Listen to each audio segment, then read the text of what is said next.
ರಾಜ್ಯದ ರೈಲ್ವೆ ಪ್ರಯಾಣಿಕರಿಗೆ ಸಿಹಿ ಸುದ್ದಿ. 3 ಹೊಸ ರೈಲು ಮಾರ್ಗ ಆರಂಭಕ್ಕೆ ಸಮೀಕ್ಷೆ. 4 ಜಿಲ್ಲೆಗೆ ಅನುಕೂಲ. ಎಲ್ಲಿಂದ ಎಲ್ಲಿಗೆ? ಕರ್ನಾಟಕದಲ್ಲಿ ಹೊಸ ರೈಲ್ವೆ ಕ್ರಾಂತಿಯೇ ಶುರುವಾಗ್ತಾ ಇದೆ.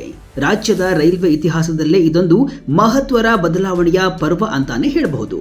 ಮಲೆನಾಡಿನ ಗಿರಿಶೃಂಗಗಳ ನಡುವೆ ಕರಾವಳಿಯ ತೀರದಲ್ಲಿ ರೈಲು ಓಡಿಸಬೇಕು ಅನ್ನೋದು ದಶಕಗಳ ಕನಸು. ಆ ಕನಸು ಈಗ ನನಸಾಗುವ ಕಾಲ ಕೂಡಿ ಬಂದಿದೆ. ಹೌದು, ಕರುನಾಡಿನ ರೈಲ್ವೆ ಭೂಪಟವನ್ನೇ ಬದಲಿಸಬಲ್ಲ 3 ಬೃಹತ್ ರೈಲು ಯೋಜನೆಗಳಿಗೆ ಈಗ ಚಾಲನೆ ಸಿಗ್ತಾ ಇದೆ. ದಶಕಗಳಿಂದ ನೆನೆಗುದಿಗೆ ಬಿದ್ದಿದ್ದ ಯೋಜನೆಗಳಿಗೆ ಜೀವ ತುಂಬಲು ಖುದ್ದು ರೈಲ್ವೆ ಖಾತೆ ರಾಜ್ಯ ಸಚಿವರಾದ ವಿ ಸೋಮಣ್ಣ ಅಖಾಡಕ್ಕೆ ಇಳಿದಿದ್ದಾರೆ. ಅಷ್ಟಕ್ಕೂ ಯಾವುದು ಆ 3 ಹೊಸ ರೈಲು ಮಾರ್ಗಗಳು?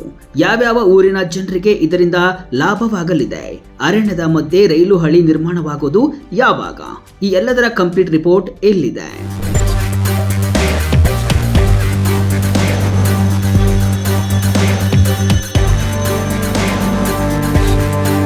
ಕೇಂದ್ರ ರೈಲ್ವೆ ಖಾತೆ ರಾಜ್ಯ ಸಚಿವರಾದ ವಿ ಸೋಮಣ್ಣ ಅವರು ಇತ್ತೀಚೆಗೆ ಕೊಂಕಣ ರೈಲು ಮಾರ್ಗ ಮತ್ತು ಕರ್ನಾಟಕ ಗೋವಾ ಗಡಿಭಾಗದ ಕಾಮಗಾರಿಗಳ ಪರಿಶೀಲನೆಯನ್ನ ನಡೆಸಿದ್ರು.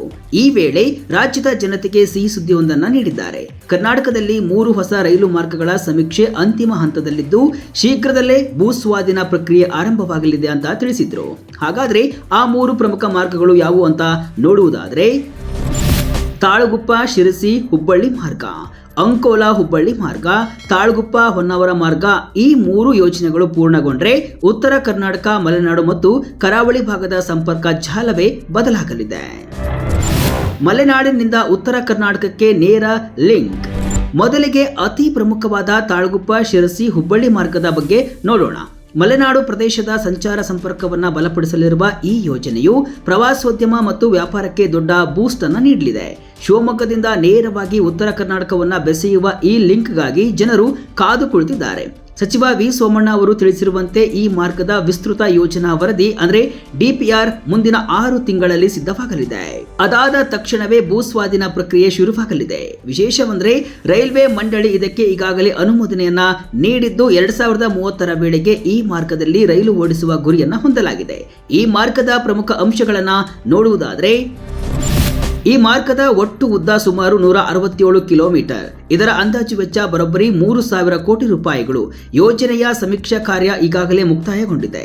ನಿಲ್ದಾಣಗಳು ಎಲ್ಲೆಲ್ಲಿ ಬರಲಿವೆ ಅನ್ನೋದನ್ನ ನೋಡುವುದಾದ್ರೆ, ಈ ರೈಲು ಮಾರ್ಗವು ಕವಚೂರ, ಸಿದ್ದಾಪುರ, ಮಂಡಿಕೊಪ್ಪ, ತಳಗುಂಡ್ಲ, ಬಿದ್ರಳ್ಳಿ, ಶಿರಸಿ, ಅಂಚಳ್ಳಿ, ಹರಗನಹಳ್ಳಿ, ಪಾಲ, ಸಿದ್ದನಕೊಪ್ಪ, ಮುಂಡಗೋಡ, ತಳಸ ಮತ್ತು ಬೆಳಗಲಿ ಮೂಲಕ ಹಾದು ಹೋಗಲಿದೆ. ಅಂದ್ರೆ ಶಿರಸಿ ಮತ್ತು ಮುಂಡಗೋಡದಂತಹ ಪ್ರಮುಖ ಪಟ್ಟಣಗಳಿಗೆ ರೈಲ್ವೆ ಸಂಪರ್ಕ ಇನ್ಮುಂದೆ ಸಿಗಲಿದೆ. ಹುಬ್ಬಳ್ಳಿ ಅಂಕೋಲಾ ರೈಲು ಮಾರ್ಗ ಬರೋಬ್ಬರಿ 16,435 ಕೋಟಿ ರೂಪಾಯಿ ವೆಚ್ಚ. ಇನ್ನು ಎರಡನೆಯದು ಬಹುಚರ್ಚಿತ ಮತ್ತು ವಿವಾದಾತ್ಮಕವಾಗಿದ್ದ ಹುಬ್ಬಳ್ಳಿ ಅಂಕೋಲಾ ರೈಲು ಮಾರ್ಗ. ಇದು ಉತ್ತರ ಕರ್ನಾಟಕವನ್ನ ನೇರವಾಗಿ ಕರಾವಳಿಯ ಬಂದರು ನಗರಿ ಅಂಕೋಲಕ್ಕೆ ಸಂಪರ್ಕಿಸುವ ಮಹತ್ವಾಕಾಂಕ್ಷೆಯ ಯೋಜನೆ. ಈ ಯೋಜನೆಗೆ ಸುಮಾರು 16,435 ಕೋಟಿ ರೂಪಾಯಿ ವೆಚ್ಚವಾಗಲಿದೆ ಅಂತ ಅಂದಾಜಿಸಲಾಗಿದೆ. ಆದರೆ ಈ ಮಾರ್ಗವು ಪಶ್ಚಿಮ ಘಟ್ಟದ ಸುಮಾರು 108 ಕಿಲೋಮೀಟರ್ ದಟ್ಟ ಅರಣ್ಯದ ಮೂಲಕ ಹಾದು ಹೋಗಬೇಕಿದೆ. ಈ ಕಾರಣಕ್ಕಾಗಿ ಪರಿಸರವಾದಿಗಳು ತೀವ್ರ ವಿರೋಧವನ್ನ ವ್ಯಕ್ತಪಡಿಸಿದ್ರು. ಈ ಹಿನ್ನೆಲೆಯಲ್ಲಿ ರೈಲ್ವೆ ಇಲಾಖೆ ಎಚ್ಚರಿಕೆಯ ಹೆಜ್ಜೆಯನ್ನ ಇಟ್ಟಿದೆ. ಪರಿಸರಕ್ಕೆ ಹಾನಿಯಾಗದಂತೆ ಯೋಜನೆಯ ವಿನ್ಯಾಸವನ್ನೇ ಬದಲಿಸಲಾಗಿದೆ. ಹೌದು, ಈಗ ವಿದ್ಯುತ್ತೀಕರಣದ ಜೋಡಿ ಹಳಿ ನಿರ್ಮಾಣ ಮಾಡಲು ನಿರ್ಧರಿಸಲಾಗಿದೆ. ಸಚಿವ ವಿ ಸೋಮಣ್ಣ ಹೇಳುವ ಪ್ರಕಾರ ಹುಬ್ಬಳ್ಳಿ ಅಂಕೋಲಾ ಮಾರ್ಗಕ್ಕೆ ಈಗಾಗಲೇ ಸಮೀಕ್ಷೆ ಮತ್ತು ಡಿಪಿಆರ್ ಮುಗಿದಿದೆ. ಅರಣ್ಯ ಹಾಗೂ ವನ್ಯಜೀವಿ ಮಂಡಳಿಯ ಅನುಮತಿಯೂ ಕೂಡ ಇದೆ. ಇನ್ನು ಕೇವಲ 6 ತಿಂಗಳ ಒಳಗೆ ಕಾಮಗಾರಿ ಆರಂಭವಾಗುವ ವಿಶ್ವಾಸವನ್ನು ಕೂಡ ವ್ಯಕ್ತಪಡಿಸಿದ್ದಾರೆ. ರಾಜ್ಯಕ್ಕೂ ಬರಲಿದೆ ವಂದೇ ಭಾರತ್ ಸ್ಲೀಪರ್.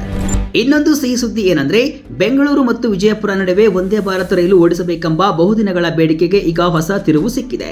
ಈ ಮಾರ್ಗದಲ್ಲಿ ಸಾಮಾನ್ಯ ವಂದೇ ಭಾರತ್ ರೈಲು ಓಡಿಸುವುದು ಕಾರ್ಯಸಾಧುವಲ್ಲ ಅಂತ ಅಧಿಕಾರಿಗಳು ಅಭಿಪ್ರಾಯವನ್ನ ಪಟ್ಟಿದ್ದಾರೆ. ಯಾಕಂದ್ರೆ ಇದು ದೀರ್ಘಾವಧಿಯ ಪ್ರಯಾಣವಾಗಿರುವುದರಿಂದ ಕುಳಿತುಕೊಂಡು ಹೋಗುವುದು ಕಷ್ಟ. ಇದಕ್ಕೆ ಪರ್ಯಾಯವಾಗಿ ರೈಲ್ವೆ ಅಧಿಕಾರಿಗಳೇ ಒಂದು ಬಂಪರ್ ಆಫರ್ ಅನ್ನ ನೀಡಿದ್ದಾರೆ. ಅದೇ ವಂದೇ ಭಾರತ್ ಸ್ಲೀಪರ್ ಕೋಚ್. ಹೌದು, ಬಿಹಾರ ಮತ್ತು ದೆಹಲಿ ನಡುವೆ ಆರಂಭವಾಗಲಿರುವ ಈ ಸ್ಲೀಪರ್ ರೈಲನ್ನು ಕರ್ನಾಟಕದಲ್ಲೂ ಪರಿಚಯಿಸಲು, ಅದರಲ್ಲೂ ವಿಶೇಷವಾಗಿ ಬೆಂಗಳೂರು ವಿಜಯಪುರ ಮಾರ್ಗದಲ್ಲಿ ಓಡಿಸಲು ಪ್ರಸ್ತಾಪಿಸಲಾಗಿದೆ. ಸಚಿವ ಎಂಬಿ ಪಾಟೀಲ್ ಅವರು ಕೂಡ ಈ ಸಲಹೆಯನ್ನು ಗಂಭೀರವಾಗಿ ಪರಿಗಣಿಸಿದ್ದು ಕೇಂದ್ರ ಸರ್ಕಾರಕ್ಕೆ ಪ್ರಸ್ತಾವನೆಯನ್ನ ಸಲ್ಲಿಸಿದ್ದಾರೆ.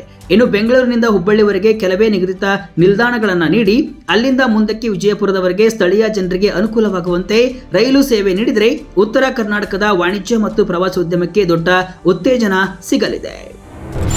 ತುಮಕೂರು ಊರುಕೆರೆ ರೈಲು ಆರಂಭ. ಚಿತ್ರದುರ್ಗ ದಾವಣಗೆರೆಗೂ ಕೂಡ ಸಂಪರ್ಕ. ಇದಿಷ್ಟೇ ಅಲ್ಲ, ತುಮಕೂರು ರಾಯದುರ್ಗ ಮಾರ್ಗ.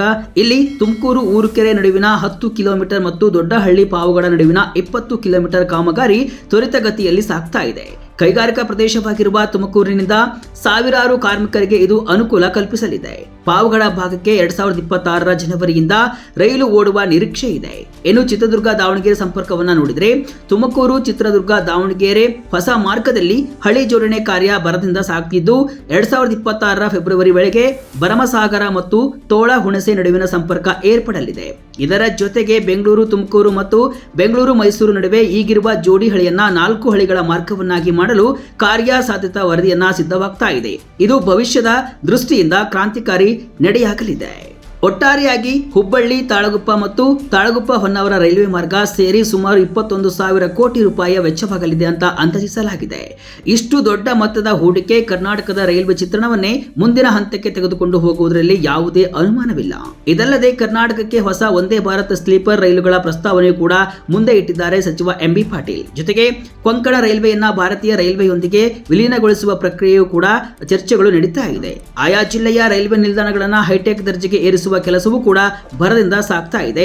ಇನ್ನು ಉತ್ತರ ಕನ್ನಡ, ಧಾರವಾಡ, ಶಿವಮೊಗ್ಗ, ಉಡುಪಿ ಈ 4 ಜಿಲ್ಲೆಗಳ ಚಿತ್ರಣವೇ ಮುಂದಿನ ದಿನಗಳಲ್ಲಿ ಬದಲಾಗಲಿದೆ.